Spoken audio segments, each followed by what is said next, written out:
বন্ধু-বান্ধৱীসকল, আপোনালোকৰ ওচৰে পাজৰে অথবা আপোনালোকে নিশ্চয় দেখিছে যে কিছুমান মানুহে মাত্ৰ অকমান ইনকাম কৰে, কিন্তু তেওঁলোক বহুতো ধনীবান হৈ যায়। তেওঁলোকে জীৱনত আয় উন্নতি কৰিবলৈ পাৰে, কিন্তু আপোনালোকে ইমান কষ্ট কৰে, ইমান আপোনালোকে দিনৰ দিনটো দিন হাজিৰা কৰে, অন্যথা চাকৰি ব্যৱসায় কৰে, কিন্তু আপোনালোকে লছ খাই আছে। ব্যৱসায় বাণিজ্যতে হওক বা অইন জীৱন ধাৰাতেই হওক, আপোনালোকে কিবা অকমান কৰিম বুলি ভাবিলে আপোনালোকৰ মনৰ আশাবিলাক ভাঙি যায়, আপোনালোকে লাভৱান হ'ব নোৱাৰে।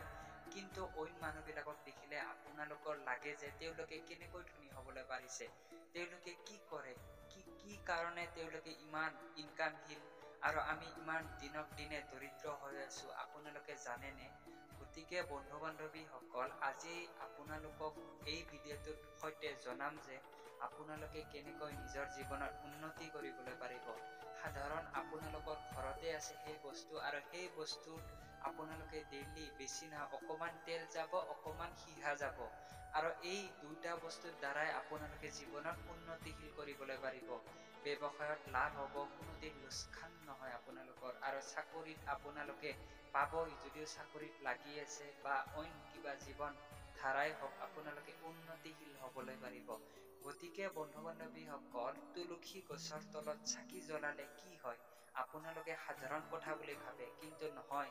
তুলসীৰ বহুত কাহিনী আছে। তুলসী মাতা আশীৰ্বাদ পাইছিল স্বয়ং ব্ৰহ্মাৰ পৰা, স্বয়ং মহাদেৱৰ পৰা, স্বয়ং শিৱৰ পৰা।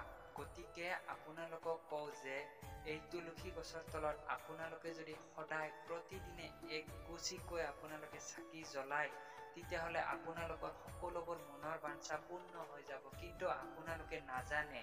গতিকে বন্ধু বান্ধৱীসকল, আজিৰ পৰাই আপোনালোকে তুলসী গছৰ তলত এগছি চাকি জ্বলাওক, তাত আপোনালোকে মনৰ ইচ্ছা ব্যক্ত কৰক। চাব আপোনালোকৰ দিন ঘূৰিবলৈ আৰম্ভ হৈছে, আপোনালোকৰ এই যে দুখৰ চক্ৰবিহু, আৰু সেই চক্ৰবিহুটো ভাঙিব এই তুলসী গছজোপাই।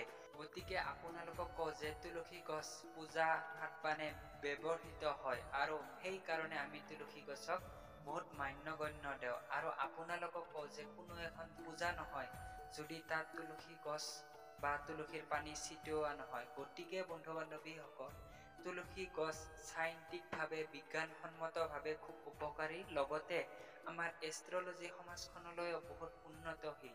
গতিকে আপোনালোকক কওঁ যে জীৱনত যিমান ধৰণৰ বাধা বিঘিনি নাহে কিয়, আপোনালোকে তুলসী গছৰ তলত এগছি হ'লেও চাকি জ্বলাব।